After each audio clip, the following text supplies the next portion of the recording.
For 2 years, I carried a word that was never mine to carry. Rapist, not because of what I did, but because of what she needed me to be. And now, 4 messages from a ghost sent exactly 2 years to the day after she destroyed Mir sitting in my inbox. One of them says I'm sorry, the other 3 just twist the knife. The question isn't whether I forgive her. The question is when your accuser finally apologizes. Does that apology put your life back together? Does it just prove that you were innocent all along, and no one will ever care? I'm going to tell you exactly what happened, because for 2 years I didn't get to. Not once. I didn't get to say my side, didn't get to show the screenshots, didn't get to explain the smell of the room or the sound of her voice when she whispered that everything was fine. I was erased before I even knew I was on trial. It started like 100 other nights in Southeast Asia. The party ended at 3 in the morning, and everyone was too drunk to see straight. I was 23. She was maybe a year younger. We'd been at the same house, same crowd, same cheap beer. When the music stopped, she was swaying by the gate, trying to figure out how to get home. I wasn't trying to be a hero. I was just the one still sober enough to open an app.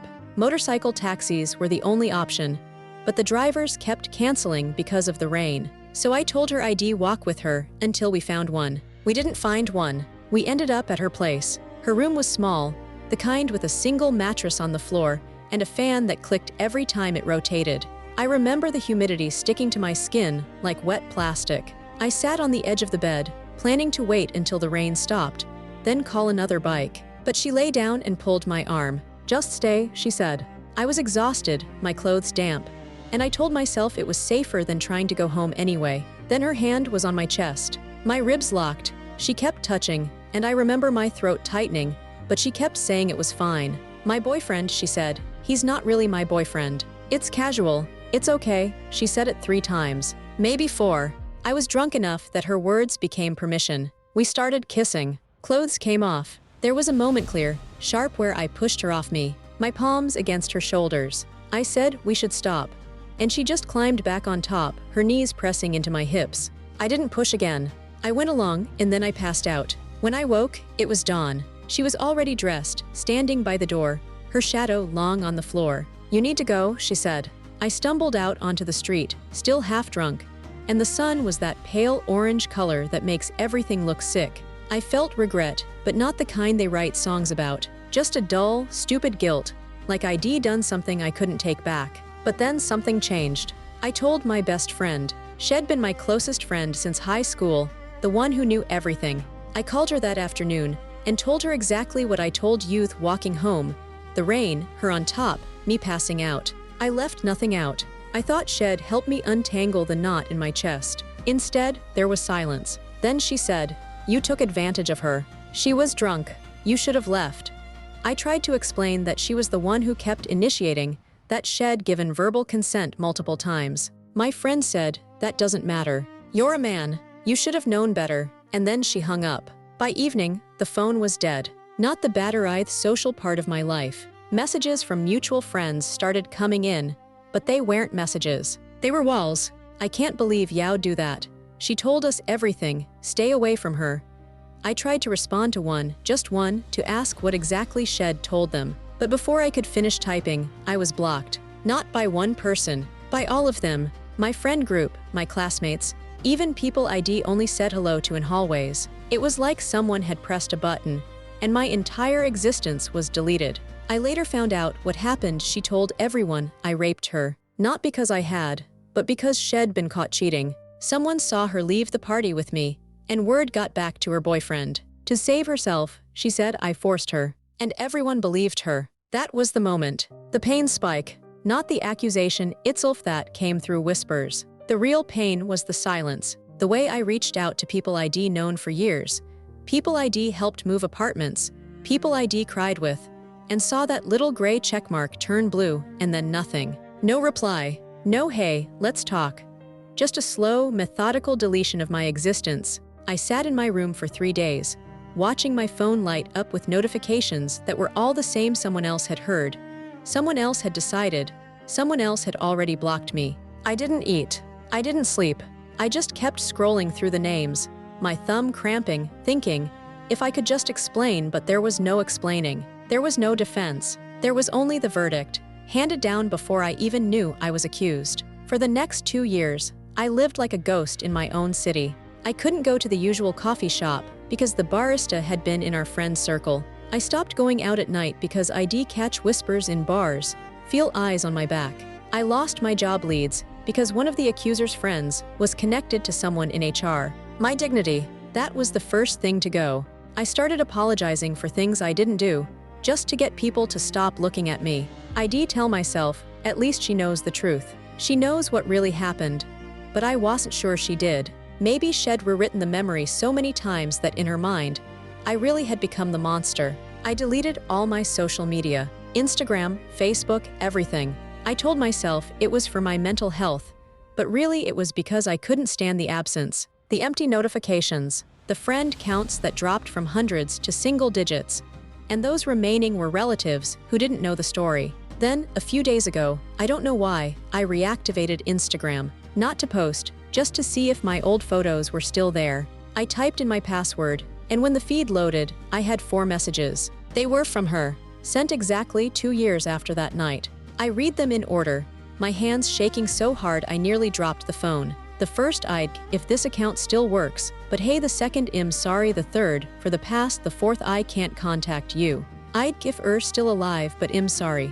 I truly apologize, no punctuation, no details, just 4 fragments that felt like she'd thrown them at a wall to see if they'd stick. And that was the reality punch. I sat on the floor with the phone in my palm, and I expected to feel vindicated. I expected the weight to lift off my chest. Instead, I felt it double, pressing down until my ribs ached. Because those 4 messages were proof I hadn't done what they said. Proof she knew. Proof she'd let me burn to save Herselfan. They meant nothing. They wouldn't bring back the friends who blocked me. They wouldn't give me back the 2 years I spent apologizing for nothing. They wouldn't unspit the word rapist from people's mouths when they saw me on the street. I didn't respond at first. I wanted to. I typed out 100 replies, some of them angry, some of them pleading, some of them just asking why. But every time, I'd delete it. Finally, after 3 days, I sent her one question: what specifically are you apologizing for? I sent it yesterday at noon. It's been undelivered ever since. So now I'm here, sitting with a blue check mark that says she's seen my question but hasn't answered. And I keep thinking about the difference between an apology and an absolution. She sent hers. I'm supposed to feel free. But all I feel is the 2 years of silence she left me with, and the one she's giving me now. I guess what I want to know is, does her apology undo anything? Or does it just prove that I was innocent all along, and nobody, not her, not the people who left, will ever have to answer for what they did to me? Because right now, the only thing I know for sure is that when your accuser finally says she's sorry, it doesn't bring back the life she took. It just shows you how easily it was taken in the first place. Hello, I'm Dr. Julian Reed. Today, we're examining a case that illustrates one of the most destructive psychological patterns I encounter in my practice: the use of narrative control to preserve identity at the expense of another person's entire existence. Let's be precise about what we're seeing. This woman engaged in a sequence of behaviors that, from the outside, appear contradictory. She initiated, she reassured, she escalated physically when he attempted to stop. And then when the social cost of her actions became clear, she constructed a counter-narrative that positioned herself as victim and him as predator. This is not impulse. This is a layered psychological defense mechanism. What she demonstrated is what I term reputational self-preservation via narrative control. When she was at risk of being labeled a cheating hoe, as the man puts it, she faced a threat to her identity. For certain individuals, the prospect of social shame triggers a primal response. The self must be protected at any cost, even if that cost is another person's life. She didn't simply remain silent. She actively accused. She didn't just let a rumor spread. She provided the story that others then weaponized. And she did so knowing because she was there, because she remembers the night that the accusation was false. Now, the man who came to Meth one carrying this weight sits in my office, and he still asks me if he did something wrong. That's the secondary damage. The accusation didn't just take his friendships. It colonized his own perception of reality. When an entire social ecosystem confirms a lie, the mind begins to doubt its own memory. He told me once, maybe I should have left. Maybe if I'd walked home in the rain, none of this would have happened. That's the psychological signature of this kind of betrayal, The accused begins to apologize for existing in the space where the crime didn't happen. Then we have the apology. 2 years later, 4 messages, no specifics. I'm sorry for the past. That's not accountability. That's emotional abstraction. When someone apologizes without naming what they did, they are protecting themselves from the full weight of their actions. She doesn't say, I falsely accused you of rape.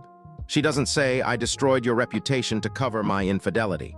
She says the past, as though what happened was a vague weather event neither of them controlled. And now she's left him undelivered after he asked the one question that matters: what specifically are you apologizing for? That silence is telling. It suggests her apology was not for him. It was for her bid to relieve her own guilt without the vulnerability of facing what she actually did. When he asked for specificity, for accountability, she retreated. Because true apology requires the apologist to sit in the discomfort of what they've done, and she appears unwilling to do that. So here's the moral ambiguity that I leave with you. When someone destroys your life and then offers a vague apology years later, are they offering you healing? Or are they asking you to absolve them without requiring them to truly see what they did? And if you refuse that absolution, as this man has by asking for specifics, does that make you the one who cannot forgive, or does it make you the one who refused to collude in your own erasure a second time?